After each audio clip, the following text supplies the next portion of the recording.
foot décisif de sa vie politique. Les jeunes sont plus que jamais intéressés par la chose politique. Ça se voit à travers TikTok et aujourd'hui la vitrine même de notre société. Lorsqu'on jette un coup d'œil sur les réseaux sociaux, et ça je le dis en fonction de mes propres recherches que j'ai eu à mener, l'image du président Félix Houphouët-Boigny est beaucoup entachée par certains posts au niveau déjà des youtubeurs qui dépeignent même la vie politique de ce grand monsieur. Et ce qui fait qu'au niveau des jeunes, et je le dis très bien parce que nous aussi au cours de notre formation à l'université, on a eu souvent à se poser des questions sur l'avancement politique même de la Côte d'Ivoire entre potes, pas parce que nous étions militants, même si on a baigné même dans la vie politique depuis notre temps d'enfance, mais on se posait des questions sur le PDCI, on s'est rendu compte que le parti a enrobé, en tout cas aux yeux de la jeunesse, de certains mythes. On sait que le PDCI, c'est un parti de doyens, c'est un parti qui a fait de grandes choses dont on ne sait pas véritablement... bon, enfin, on sait qu'il y a eu le miracle ivoirien durant les années 70 et tout. Mais aujourd'hui, les jeunes, c'est-à-dire un jeune qui veut militer, qui veut participer à l'évolution politique de la Côte d'Ivoire, qui va apporter sa contribution, je ne sais pas en quoi véritablement le PDCI, en dehors de Bédier qu'on connaît bien, ben, on n'arrive pas véritablement à saisir la portée même de ce parti qui, à travers vos propos, encore ont démontré toute sa grandeur. Donc ce que j'aimerais savoir, pour faire court, au niveau même du parti, vous qui êtes les décideurs, quelle est la politique que vous avez mise en place pour pouvoir séduire cette nouvelle génération qui n'a pas connu le PDCI? Nous, par exemple, nous sommes nés à la fin des années 90, 99, tu fais tes 1 an sur un coup d'État, Bédier qui s'en va, tu grandis sur une rébellion, crise post-électorale durant l'adolescence. La chose politique même nous désintéresse. Mais aujourd'hui, on veut un vent nouveau. Et comme je l'ai dit en commençant, la Côte d'Ivoire est à un carrefour décisif de sa vie politique. Nous aimerons avoir des arguments vraiment pertinents afin de nous convertir totalement au PDCI et puis militer comme il se doit. Donc, à votre niveau, quelle est cette politique que vous devriez mettre en place pour pouvoir amener le maximum de jeunes? Merci. C'est ce que je voulais vous dire. Moi, ma question, elle est plus liée au président Tidiane Thiam lui-même. Bon, je suis un adhérent des réseaux sociaux, donc j'ai eu plusieurs fois à faire certains débats avec même mes camarades ou même avec des personnes en ligne, où souvent on reproche au président Tidiane Thiam d'être un ado 3.0, c'est-à-dire qu'il va venir et qui va en tout cas défendre les intérêts des Occidentaux. Donc j'aimerais savoir en fait, qu'est-ce qu'on peut répondre aux personnes qui disent ça? Qu'est-ce qu'on peut dire aux personnes qui pensent comme ça du président Tidiane Thiam? Voilà. Ceux qui aujourd'hui veulent dépeindre le président Tidiane Thiam comme... Alors, chers amis, j'espère que vous allez bien. Là, nous allons suivre un peu. Est-ce que Tidiane Thiam, c'est un ado 3.0, c'est-à-dire, est-ce qu'il est là pour... représenter les intérêts des Occidentaux, pour soutenir les multinationales? Est-ce qu'il est là pour vendre la Côte d'Ivoire comme l'a fait Alassane Ouattara aux Occidentaux, travailler pour les intérêts des Occidentaux? Ou bien non? C'est ce que nous allons donc découvrir à travers cette vidéo. Et la deuxième chose, quelle est donc cette stratégie et les membres et dirigeants du PDC RDA ont mis en place pour comment dire, attirer la jeunesse enfin au sein donc de ce parti-là. Donc si cette intervention va donc s'axer sur autour de ces 2 points en fait.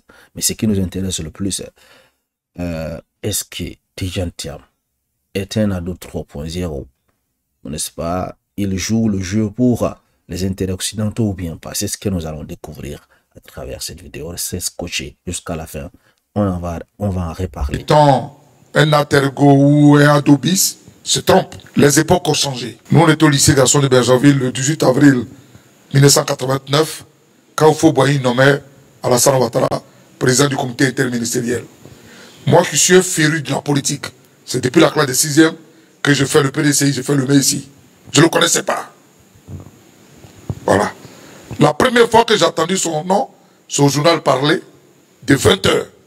Sur la chaîne qui était unique. Vous voyez, il n'y avait pas 2 chaînes en 89. Et j'étais assis à côté de mon papa, puisque j'aimais le journal parler. Qu'on vient, on nous communique pour dire, Monsieur le Président de la République, Félix Houphouët-Boigny vient de nommer comme président du comité interministériel, M. Alassane Ouattara. On s'en va voter le 22 octobre 90 au lycée Sainte-Marie. Les Kékéalais nous appellent tous, on se met à rang, on l'applaudit. parce qu'il doit aller voter. Il venait d'être nommé le 7 novembre 90 Premier ministre. Le 10 octobre 90, on le nommait numéro 2 du comité central du PDC-IRDA. C'est-à-dire les Kofi Kado, les Kona Kanga, les Kofi Léon, les Yassé Philippe, les Mathieu Ekara étaient là. Et après Fauboigny, c'était le deuxième. On était étudiants, on était en première année et on était assis à la fondation Fauboigny pour voir ça. C'est Faux qui nous a invités. On était étudiants PDCI. Quand aujourd'hui, les gens parlent de Tidiane, mais Tidiane est né à Cocody. Moi, j'ai eu la chance de fréquenter son père,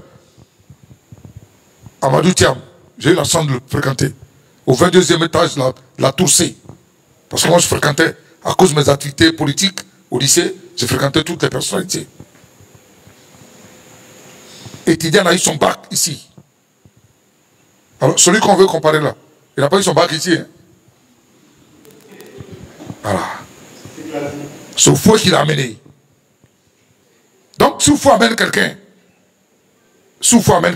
et celui qui est sorti du vent du fouet, entre la photocopie et la copie originale, vous préférez quoi?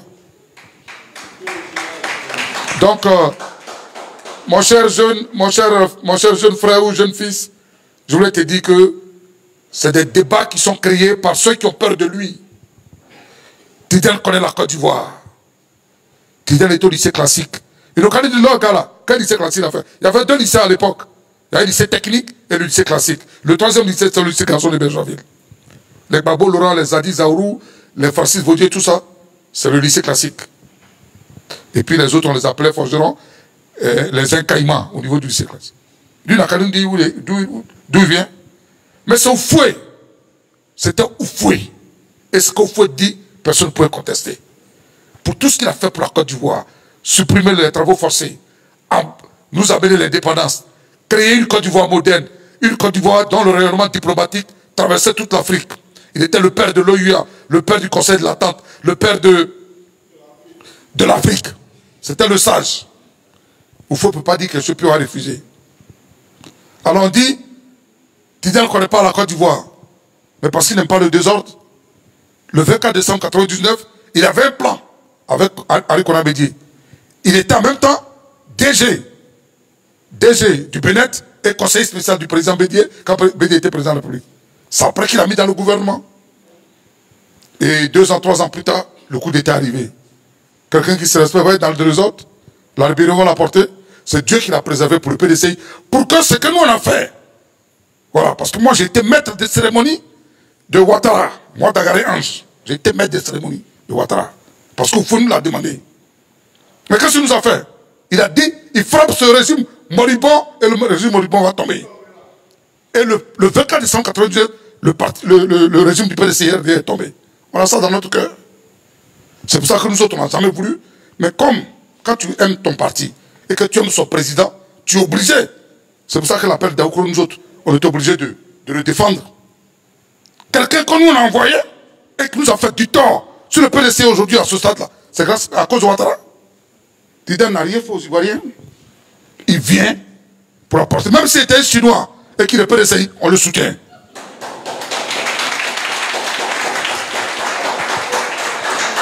Ce sont les mêmes blancs. On dit oui, il est ado 3.0. Ils n'ont quand même être ado 1000.0. Nous on le soutient et il va gagner.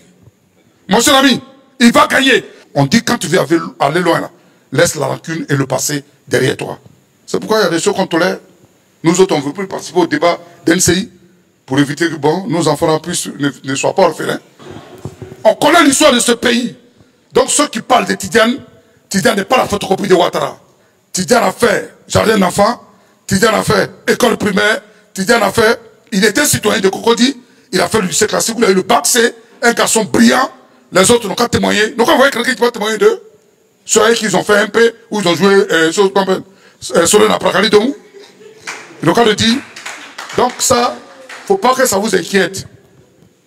Il parle de la communication du PDCI. C'est le véritable problème de notre parti. Et ça, on en a débattu, on en a parlé, même avec le président Bédié. Mais personne. Est-ce que vous savez que ce grand parti-là n'a pas de journal? Le Nouveau Réveil n'est pas le journal du PDCI. Hein. Moi, j'ai écrit au Nouveau Réveil, j'ai travaillé au Nouveau Réveil. Ce n'est pas pour le PDCI. Parce qu'il y a toujours des gens qui ne veulent pas qu'on ait une bonne communication. C'est comme quelqu'un qui ne travaille pas et puis qui paye sa maison. Ses enfants vont à l'école. Ils ne vendent pas de drogue, hein. Mais lui, il ne travaille pas et puis il a une belle vie. C'est ce que nous vivons au PDCI. Il y en a qui sont dans le PDCI, on est dans l'opposition, mais leur vie est toujours meilleure, ça ne change pas. Et ceux qui sont à la base de tout ça. Sinon, le premier vecteur d'un parti politique, c'est sa communication. La première arme d'un parti politique, c'est sa communication. Le 11 mars 2006, investiture de Bédié au parc des sports, il soumet des cérémonies. J'appelle le président, il vient, tout le monde autour de lui. Non! En communication, vous voyez quand Donald Trump parle, là, vous avez vu, les gens sont partis venir autour de lui. Vous voyez quand Macron parle, vous voyez les gens sont partis autour de lui. En communication, on met le leader en exergue, en face du peuple. On fait asseoir le président Bédié. Dieu merci, Tidiane lui aujourd'hui marche. Il a le micro et puis marche. Donc on a même évolué. Voilà. On a même évolué. Vous voyez, vous n'avez jamais vu Barack Obama marcher, hein? Il est toujours en train de courir pour montrer aux jeunes des États-Unis qu'il est jeune, il est en forme. Donc la communication part du chef. La communication s'est battue autour du chef. C'est pourquoi les partis politiques disent que quand il n'y a pas de candidat, le candidat naturel du parti là, c'est le président du parti. Jusqu'à ce qu'on arrive à la convention et qu'on choisisse outre lui ou lui-même. Mais si vous ne participez pas à la communication, on se lève celui-là contre lui. Dagaré contre Tidiane, Marc Brissette contre Tidiane, contre Tidiane, qu'on appelle Yohou qui est assis à côté de moi. Voilà. Non, non, je ne dis pas le nom des gens ici parce que ne faut pas, ils vont croire que nous sommes. Moi, je ne peux pas faire la promotion de quelqu'un. Ceux que j'ai dit là, ils ne sont pas candidats. Voilà. Donc, chers filles, chers enfants, chers jeunes sympathisants et militants, c'est vous qui devez faire la communication. Et la première communication d'un parti politique sont d'abord ses militants. Ne pas avoir honte de porter. Jolie femme, viens. Si dans son quartier, elle sort pour s'arrêter, pour prendre un taxi, elle est militante du PDC IRDA. Parce que la couleur est belle, c'est bien cousu, son visage aussi est beau, donc tout se marie au PDC IRDA. Donc c'est d'abord ça, la première communication. La première communication, c'est la manière de parler du président du parti. Et le discours de Tidiane est en train de faire mouche. Pourquoi? Parce qu'il combat la violence. Il combat le désordre. Il combat la guerre. Parce que lui qui a fui la guerre ne peut pas venir mettre la Côte d'Ivoire en guerre. Donc, il n'est pas la photocopie de Ouattara. Ouattara dit, il va Nyakami ce pays. Et le pays a été Nyakami. Il a dit, il va rendre ce pays ingouvernable. Et ce pays a été ingouvernable. Donc, lui et Tidiane ne sont pas la même chose. Parce que lui qui a fui la guerre ne peut pas venir mettre la Côte d'Ivoire en guerre. Bédié a lancé l'appel de Daoukro le mardi 17 septembre, 2014. Le même soir, il est à l'hôtel et puis il fait la conférence pour dire qu'on prendra le meilleur du RHTP. Je suis allé voir le président Bédié, je lui ai dit, monsieur le président, est-ce que vous avez écouté son discours? Il n'est pas sur le même. Il dit non, Ange, il faut laisser, on aura. Et il nous a eu, il nous a mis Kanigba, qui nous a brûlé jusqu'à on est mort. Donc Tidiane n'est pas la même chose que lui. Tidiane est un blanc dans la tête, mais un akoué dans l'esprit. Et on ne trahit pas. Tidiane ne trahit pas. Et il n'a pas trahi. Et il ne trahira pas. Il n'a jamais dit qu'il va faire, il va taper un régime. Il n'a jamais dit il va Nyakami ce pays. Il demande aux Ivoiriens alors dans la paix. C'est pourquoi il veut que tous les Ivoiriens se fassent recenser. Quand tes militants sont recensés et que tes bureaux de vote sont bien protégés, tu as besoin de faire un coup d'État. C'est les militants qui vont défendre la victoire de Tidiane. Il faudrait que vous sachiez que le président Ouattara et le président Tidiane Thiam sont de deux écoles différentes. Si les gens mettent ça en avant, c'est les gens du PPACI et puis GPS là, c'est eux qui font ça. C'est eux. Dites-le, le président Tidiane Thiam là, il était dans le gouvernement de Bédié. Le président Tidiane Thiam, c'est quelqu'un qui n'est pas complexé par les Blancs. Parce que, en tant qu'élève, lorsqu'il était jeune, puis il était parti à Paris, à l'école polytechnique, il était major de sa promotion devant les Blancs. Quand il est allé travailler à Prudential, il était le numéro 1 encore là-bas. Avec Crédit Suisse, il est sorti encore le numéro 1. C'est des entreprises privées, hein. C'est pas le public. Le président Ouattara, là, il a travaillé seulement qu'au FMI et à la PCAO. C'est des zones où tu vas travailler par réseautage. Tu as un mentor, il te prend, il te bombarde là-bas. C'est lui seul qui sait ce que tu fais, lui. C'est comme ça qu'on le bombarde. Pour venir être Premier ministre, là, c'est son réseau qui l'a fait, et puis il est devenu Premier ministre de Côte d'Ivoire. Le président Tidjane Thiam, il est allé travailler au privé. Il a participé à des interviews, des entretiens. Et on l'a choisi. Et puis, il a prouvé. Partout où il est passé. Et même quand il était ministre du Plan et du Développement, ici en Côte d'Ivoire avec Bédié. D'abord même en tant que, dans le Bénet même, il a dit que lui était pour Côte d'Ivoire. Quand il est arrivé là, il a libéré les Blancs. Et il a nationalisé les postes du Bénet. Il a commencé à mettre les Ivoiriens à des postes de responsabilité. En tant que ministre du Plan et du Développement, Bédié, si vous vous souvenez très bien, Bédié a tenu un discours avant le coup d'État à l'Assemblée nationale où il a dit que nous sommes fatigués des personnes qui viennent s'ingérer dans l'élaboration de notre budget. À partir de l'année prochaine, nous aurons payé toute la dette que nous avons avec l'étranger et nous allons entrer dans une nouvelle ère. Et en janvier, c'est le président Tidjane Thiam qui est son premier ministre. Parce que c'est lui qui a permis à ce qu'on puisse appuyer la dette complètement. Et on n'allait plus dépendre d'aucune personne qui vient de l'étranger pour nous imposer quoi que ce soit. C'est le président Tidjane Thiam. Le président Tidjane Thiam dit que dans la vie, là, on ne se réinvente pas. Le président Tidjane Thiam, il a une vision pour la Côte d'Ivoire. Aucune personne de l'étranger peut venir lui imposer quoi que ce soit parce qu'il sait que nous avons la capacité nous-mêmes de nous prendre en charge. Donc dites-leur que nous suivons Tidjane Thiam parce que voilà ce qu'il a déjà fait. Voilà ce qu'il a déjà fait. Donc nous, on est convaincus qu'il n'est pas pareil que Ouattara. Maintenant, concernant la communication, le grand frère Dagari l'a dit tout à l'heure. Le PDCI peut avoir sa communication. Si vous constatez qu'il y a des défaillances dans un système, vous-même, vous comblez ce vide-là. Et c'est ce vide-là qui va vous permettre de devenir milliardaire. C'est comme ça. Il y a un gars qui s'est levé un jour, il a voulu parler au téléphone. Le téléphone est parti d'un combiné, il est rentré dans le combiné, il a voulu parler. Il parlait au téléphone, il y avait du bruit. Il voulait sortir du combiné là pour aller parler. Il y avait, après le combiné dans le temps, il y a un code. Donc il a voulu sortir, il a vu il y a la corde, il ne peut pas sortir, il est obligé de rester dans le truc. Il dit, mais pourquoi même il y a corde même? Il a réfléchi, c'est là il lui a créé portable. Tu vois? Donc ce que je veux vous dire, c'est que si vous constatez que la communication du PSCI n'est pas à niveau, parce qu'effectivement ça peut n'est pas à niveau, parce que la génération d'aujourd'hui, là, vous avez votre vision, vous avez votre manière de penser. Maintenant là, il y a des musiques là, moi quand j'écoute musique là, j'écoute Zouglou. Je ne sais pas de la dernière fois, les enfants là, ils écoutent Imra. Didi B, quand il écoute, il dit, ah lui-même il écoute, il dit quoi même. Mais si il est resté dans Zouglou et vous là, vous n'allez dire que le vieux nous emmerde. Donc vous êtes dans une autre dimension. N'attendez pas que le parti vienne vous voir pour vous demander, faites-nous des propositions. Aujourd'hui, le monde d'aujourd'hui là, les gens veulent voir ce que vous avez déjà fait. Quand ils constatent sur les réseaux, ils constatent avec certains influenceurs qui viennent d'eux-mêmes pour défendre le président. Ils n'ont jamais vu le président Tidjane Thiam. Ils n'ont jamais vu même qui est le responsable du PSCI. Ils se lèvent eux-mêmes, ils font ce qu'ils ont à faire, ils présentent. Toi-même, tu dis, le petit là, il a commencé à avoir des vues, hein? Il a 1 million de vues, 2 millions de vues. Non, je vais te rencontrer. Viens. Et puis, tu t'imposes aux autres. Donc, créez du contenu. Faites vous-même, créez. Même si vous voyez, vous avez l'impression qu'on ne vous voit pas, mais sachez que le moment viendra où on va vous appeler parce que vous êtes en train de vous imposer aux gens.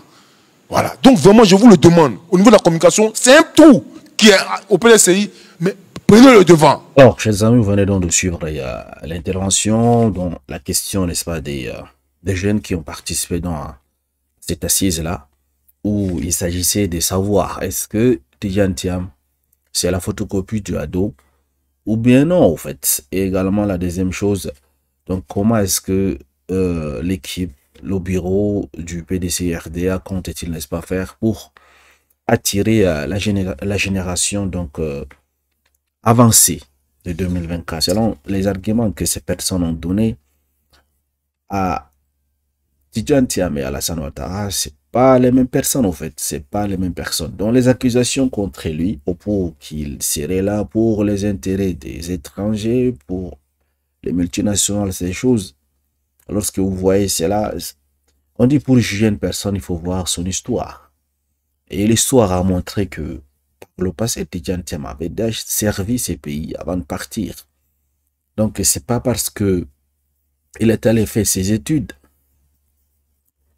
à l'étranger, c'est pas parce qu'il a une épouse qui n'est pas ivoirienne, c'est pas parce que il a la nationalité française, c'est pas à cause de ces éléments qu'on peut le qualifier d'être, n'est-ce pas, une personne à la solde des Occidentaux, non. C'est dans ses actes, au fait. C'est dans ses actes et ses paroles. C'est comme ça qu'on peut soit dire que oui, il va être pour les Occidentaux, non. Mais jusqu'à preuve du contraire, rien ne nous indique que Tidjane Thiam va être, c'est pas à la solde des Occidentaux. Et également pour donc clore cette vidéo, je dirais ceci. Aucun président, j'ai dit, actuellement, africain, ne peut travailler sans, n'est-ce pas, les dirigeants d'autres pays. Impossible. Fais quoi, tu auras toujours besoin de quelque chose venant de l'extérieur. Même si ça ne vient pas de la France, tu auras peut-être quelque chose venant de l'Allemagne ou de la Belgique, de la Suisse, mais tu auras quand même besoin. Pourquoi? Parce que si vous essayez de voir nos pays africains, ils ne sont pas industrialisés. À partir de là, beaucoup de matériel, on en a besoin en fait. Beaucoup de matériel. On n'a pas de médicaments. On n'a pas de chercheurs qui peuvent créer des médicaments qui ne vont pas tuer nos citoyens. Hein. Donc, pour le moment, on n'est pas arrivé à un niveau où on va être autosuffisant. On ne peut pas. C'est vrai que sur d'autres domaines, on peut le faire. Mais on ne peut pas vivre sans d'autres personnes. On ne peut pas. Même la Russie que vous voyez, la Russie, la grande puissance là, elle a besoin d'autres choses chez les Occidentaux. Elle a besoin d'autres matériels pour finir dans peut-être, je ne sais pas, la fabrication de ces drones, la fabrication de ces armes sophistiquées. Souvent, la Russie a besoin de certains matériels venant dans des pays dits ennemis, en fait. Voilà. Donc, pour le moment, traiter Tidjane Thiam Ado 3.0, je pense que c'est très hypocrite. Pourquoi? Parce que, vu son histoire, vu, n'est-ce pas, sa position, vu ce qu'il a déjà eu à faire, je pense que il n'y a aucune raison pour le traiter d'être à la solde des Occidentaux. Mais peut-être une fois au pouvoir, on verra dans ses actes.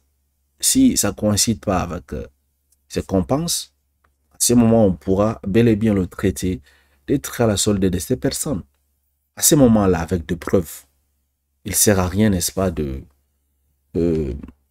coller à une personne ce qu'il n'en est pas, alors qu'on n'a pas de preuves. Donc, si on veut accuser une personne, on doit donc avoir ces preuves-là et ces arguments. Pour le moment, il reste un digne fils de la Côte d'Ivoire. Merci de m'avoir suivi, mesdames et messieurs. Excellente soirée à vous. À très bientôt.